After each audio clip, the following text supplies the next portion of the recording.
6 merchant ships were forced to turn back around today, though there is some tracking data that shows several Iranian-linked ships have managed to pass through. In Washington, the Secretary of State, Marco Rubio, launched diplomatic efforts on another front of this war that is underway, Israel and Lebanon, holding their highest-level talks right now here in 40 years. My source tonight is CNN's Barak Ravid and Axios' global affairs correspondent. Barak, between that meeting today on Lebanon and Israel, it didn't produce a ceasefire there, though they talked about being hopeful. On a second round of talks with Iran, what are you hearing from your sources on the likelihood of this?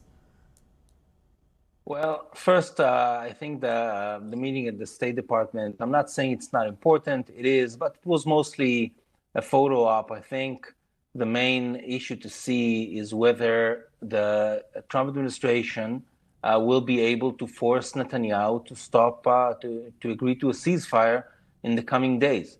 I think that would be a key issue, because I think that the Trump administration knows that if it wants a deal with Iran, there will have to be some sort of a regional component.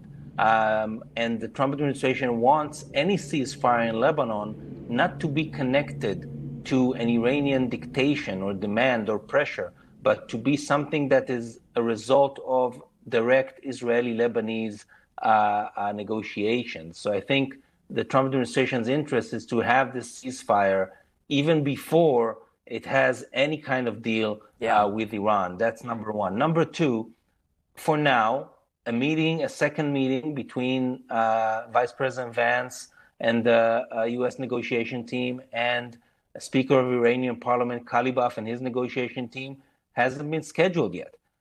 It could be scheduled. I think when Trump said this morning that it might happen in the next 2 days, I think it's clear that it's not going to happen in the next 2 days. One day is over, and it's a 20-hour flight to Pakistan, so it doesn't seem to me that anything will happen in the next 24 hours.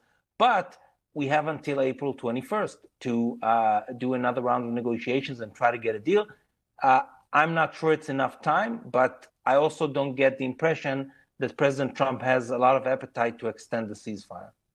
Yeah, and we'll see, because that is a key question 1 week from today. Barak Ravid, thank you for joining us with your